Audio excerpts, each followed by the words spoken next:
Hydrocarbons part 2 ह्याच्यामध्ये ions आणि benzene तिन्ही पण कव्हर करणार आहे.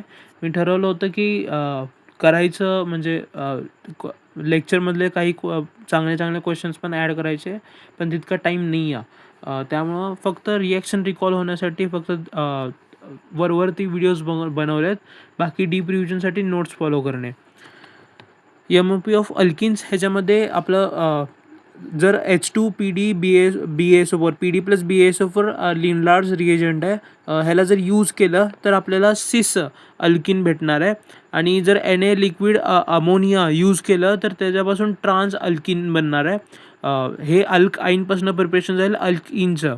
आणि हे जे रिॲक्शन आहे Na लिक्विड अमोनिया त्याचं नाव आहे बिर्च रिडक्शन. नंतर जर आपण हे यूज केलं मोनो अल्केनपासून अल्कोहोलिक केओज जर यूज केलं तर alpha beta anti elimination E2 reaction होणार आहे. जर ClBrI असलं आणि F असलं तर E2A, ज्याच्यामध्ये मोर स्टेबल कार्ब अनायननुसार प्रोडक्ट बनवायचं आहे. जिथं बीटा मोर स्टेबल कार्ब अनायन आहे त्यानुसार प्रोडक्ट बनवायचं आहे. ह्याच्यामध्ये हे वाला अल्फा असणार आहे, हे वाला बीटा असणार आहे. आणि जेव्हा ह्याच्यामध्ये जर बल्की बेस यूज केले तर त्याच्यामध्ये लेस हिंडर्डवालं अल्किन बनवायचं. आणि त्यानंतर पुढं जर डायहॅलाइड यूज केलं आणि त्याच्यासोबत झिंक किंवा कॅल्शियम जे डाय म्हणजे 2 इलेक्ट्रॉन देणारे आहेत तर त्यांच्यापासून पण आपल्याला अल्किन भेटतं. नंतर जर आपल्याला हे 2 नमुने दिले अल्कोहोलवर कॉन्सन्ट्रेटेड H2SO4 यूज केलं किंवा H+ सोर्स यूज केलं तर आणि त्याला हीट जर केलं किंवा हीट नाही जरी केलं तरी आपलं SN1 पाथनी E1 पाथनी इन बनवणार आहे. प्रॉपर्टीज ऑफ अल्किन्समध्ये हे आपण एक अल्किन घेतलं ज्याच्यावर D2NI जर यूज केलं तर DD जे आहे ते सिन ॲडिशन होणार आहे ह्यांचं. जर HX यूज केलं तर HX यूज केल्यानंतर आपल्याला पहिल्यांदा SN1 पाथनी जाणार आहे हे HX यूज केल्यावर.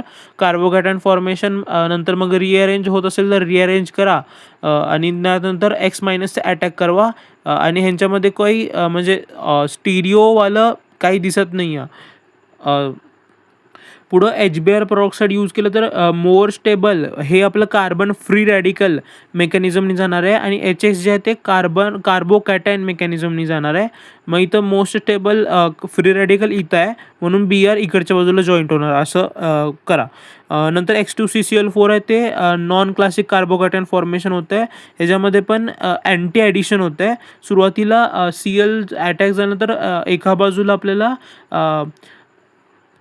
हॅलोनियम आयन भेटणार आहे.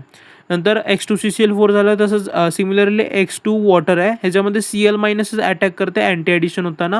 ह्याच्यामध्ये OH- H2O अटॅक करते अँटी ॲडिशन होताना. आणि नंतर मग डायल्यूट H2SO4 किंवा H3O+ जर यूज केलं तर आपल्याला माहीतच आहे अल्किनपासनं काय होतं SN1 पाथच्या थ्रू वॉटर ॲडिशन होतं ह्याच्यामध्ये. आणि नंतर हे अजून काही आपले आहेत. जर आपण हे जर अल्किन आहे त्याच्यावर कोल्ड कॉन्सन्ट्रेटेड H2SO4 जर यूज केलं तर OSO3H भेटणार आहे कोल्ड कॉन्सन्ट्रेटेडच्या वेळेस SO3H. पण जेव्हा आपण म्हणजे डायल्यूट H2SO4 यूज केलं आहे जे की थोडं गरम आहे किंवा नॉर्मल कंडिशनला तेव्हा SN1 पाथनी वॉटर ॲडिशन झालं.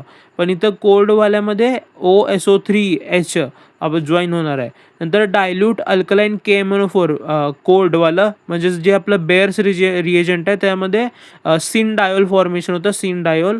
नंतर O3CCl4 झिंक जेव्हा प्रेझेंट असणार आहे किंवा Me2S जेव्हा प्रेझेंट असणार आहे तेव्हा रिडक्टिव्ह ओझोनालिसिसमध्ये डबल बॉन्ड O गो होणार आहे.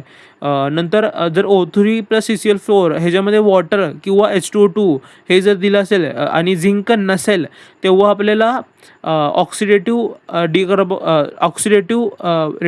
ओझोनोलायसिस करायचं आहे ज्याच्यामध्ये अल्डिहाइड जे आहे ते कार्बोक्झिलिक ॲसिडपर्यंत जाणार आहे. ह्याच्यामध्ये कीटोन आणि अल्डिहाइड भेटतं रिडक्टिव्हमध्ये आणि ऑक्सिडेटिव्हमध्ये कीटोन आणि कार्बोक्झिलिक ॲसिड भेटतं. आणि जर आपलं सिंगल कार्बनवालं ॲसिड जर तयार होत असेल तर तेव्हा तिथं CO2 रिलीज होतं. आपण ते सिनडायल फॉर्मेशनमध्ये पर्पल कलरचं KMnO4 असणार आहे, जे MnO2 फॉर्मेशन ब्राऊन कलरचं होणार आहे सिनडायलमध्ये. आणि ह्याच्यामध्ये आपण दुसरं एक यूज करू शकतो, osmium O4 tetra oxide plus aqueous HSO3. आणि हे टेस्ट फॉर अनसॅच्युरेशनमध्ये कोल्ड म्हणजे आपलं बेअर्स रिएजंट जर यूज केलं तर ते पर्पलपासून MnO2 ब्राऊन गॅसमध्ये जात आहे. पण Br2 CCl4 किंवा Br2 वॉटर जर यूज केलं तर ते ब्राऊन गॅसपासून कलरलेसकडे जात आहे. आणि जे कोल्ड अल्कलाईन KMnO4 जे होतं ते सिनडायल फॉर्मेशन करत होतं बेअर्स रिएजंट. पण जर हॉट KMnO4 बेसिक घेतलं फॉलोड बाय H+ किंवा हॉट KMnO4 H+ किंवा KMnO4 H+ किंवा K2Cr2O7H+ हे जर दिलं अल्क इनवर तर ते ऑक्सिडेटिव्ह ओझोनल ॲसिडसारखे प्रोडक्ट्स देत आहे. नंतर ही NCERTमध्ये पॉलिमरायझेशनवाली रिॲक्शन आहे, ज्याच्यामध्ये पॉलीइथिन आणि पॉलीप्रोपायलिन फॉर्मेशन दिलेलं आहे. आणि आपलं डिहॅलोजिनेशन ऑफ विसिनल डायहॅलाइडमध्ये आपण Na डायएथर पण ऑर्डर रिएजंट म्हणून यूज करू शकतो या प्रॉडक्ट फॉर्मेशनमध्ये. आता MOP of alkynes. MOP of अल्काइन्समध्ये पहिल्यांदा CaC2 जे आहे ते त्याचं हायड्रोलिसिस केल्यानंतर आपल्याला हे प्रोडक्ट भेटणार आहे, ॲसिटायलिन भेटणार आहे. आणि किंवा हे आपलं जेमिनल डायहॅलाइड जर घेतलं तर त्याच्यावर एकदा म्हणजे दोनदा अल्कोहोलिक KOH किंवा दोनदा NaNH2 किंवा पहिल्यांदा अल्कोहोलिक KOH मग NaNH2 जर यूज केलं तर दोनदा अल्फा बीटा अँटी एलिमिनेशननी आपल्याला अल्कआईन भेटू शकतं. आणि अजून काही हायड्रोलिसिस रिॲक्शन इथं दिलेले आहेत, जसं की हे वाली रिॲक्शन, नंतर परत ही आणि हे 2 रिॲक्शन्स. हे आपलं B4C आणि SiC हायड्रोलिसिस देत नाहीत. नंतर अजून एक काही IUPACमध्ये कन्फ्युजिंग पॉईंट्स आहेत. ह्याच्यामध्ये इन दिसतं आहे पण हे आहे ट्रिपल बॉन्ड ॲसिटायलिन. मग नंतर ह्याच्यामध्ये इन दिसतं आहे हे इथायलिन, इथायलिन म्हणजे CH2 डबल बॉन्ड CH2, ॲसिटायलिन म्हणजे CH ट्रिपल बॉन्ड CH. नंतर प्रोपायलिन म्हणजे आपलं डबल बॉन्ड असणार नॉर्मल.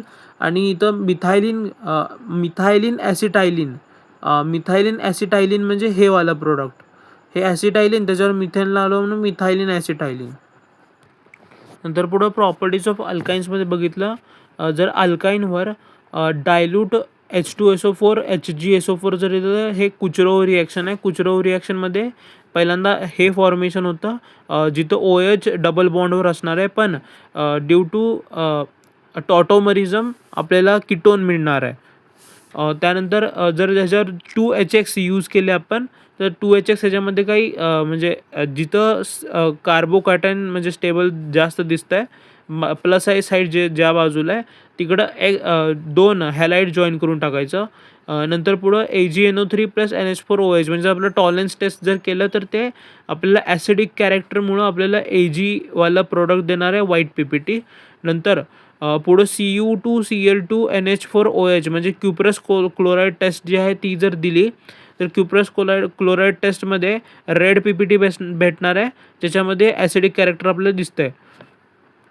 नंतर मगाशीच्या रिॲक्शन जरा इलॅबोरेट करून दिले. इथं ॲडिशन रिॲक्शनमध्ये आपल्याला हे असं प्रोसेस फॉलो करावं लागतं आहे. इथं मग 2 ZZ तयार होतात. मग इथं ट्रिपल बॉन्डमध्ये H2 + NiPT/PD केलं तर नॉर्मल अल्केन तयार होतं आहे. पण पॉयझनिंग केलं की माहीत आहे H2 + PDBSO4 जर घेतलं तर सिस प्रोडक्ट अल्कीन बनतं आहे. आणि Ni liquid ammonia which is birch reduction त्याच्यामध्ये ट्रान्सवालं अल्कीन भेटतं आहे. नंतर ॲडिशन ऑफ हॅलोजन्समध्ये XX ह्याचं पण सायक्लिक हॅलोनियम आयन तयार होतं आहे. मग सायक्लिक हॅलोनियम आयन नंतर हे प्रोडक्ट बनतं आहे, ज्याच्यामध्ये 4 Br जॉईन म्हणजे 4 X जॉईन होतात हे वालं. नंतर पुढं ॲडिशन ऑफ वॉटरवालं सांगितलं, कुचरोव रिॲक्शन असते ज्याच्यामध्ये मग डायल्यूट H2SO4 वगैरे यूज करतात आणि Hg+2. नंतर ॲडिशन ऑफ हॅलाइड्स हे पण आता दाखवलं. आणि HBr प्रोडक्टसाईडमध्ये हे वालं प्रोडक्ट तयार होतं आहे, जिथं Br म्हणजे कार्बन फ्री रॅडिकल मेकॅनिझमच फॉलो होतं आहे. जेमिनल डायहॅलाइड हे जेमिनाईल ठीक आहे. नंतर पॉलिमरायझेशन रिॲक्शनमध्ये ही वाली रिॲक्शन आहे. नंतर हे काही important out of NCERT reactions आहेत जे आले होते आपल्या एम्समध्ये. ही रिॲक्शन आणि ही रिॲक्शन, आणि हे तर आपल्याला माहीत आहेत, कपलिंग रिॲक्शन्स. नंतर टॉलन्स टेस्ट आणि क्युप्रस क्लोराईड टेस्ट आत्ताच सांगितलं, टर्मिनल अल्काइन्स देतात ती टेस्ट. नंतर फॉर्मेशन ऑफ हायर अल्काइन्समध्ये कसं करायचं, हे नमुन्याला NaNH2 किंवा Na किंवा NaHमध्ये जर बुडवलं तर आपल्याला सॉल्ट भेटणार आहे ॲसिडिक कॅरेक्टरमुळं, आणि हे सॉल्ट त्यामध्ये -C- आहे, जे की अटॅक्स SN2 करणार RXवर. त्यामुळे हे असं पुढं हायर अल्काईन तयार होणार, हायर अल्काईन. नंतर ओझोनोलायसिस ऑफ अल्काईनमध्ये हे असे डायकार्बोनाइल कंपाऊंड्स तयार होतात, C डबल बॉन्ड दोनदा तुटतात O करत. नंतर हे झालं रिडक्टिव्ह ओझोनोलायसिस. पण ऑक्सिडेटिव्ह ओझोनोलायसिसमध्ये हे पण मधलं बॉन्ड तुटून जातं आणि मग 2 कार्बोक्सिलिक ॲसिड तयार होतात, आणि टर्मिनल अल्काईनपासून आपल्याला CO2 as one of the product भेटतं, आणि इथं पण तेच हॉट KMnO4 सेम प्रोडक्ट देत आहे. आणि नंतर पुढं हे आपलं बेअर्स मगाशीचं त्यामध्ये मग हे असं त्यामध्ये काय होतं, 4 OH आजूबाजूला म्हणजे असं जॉईन होतात, आणि मग ह्याच्यामध्ये मग शुअरली डायकार्बोनाइलच तयार होणार आहेत.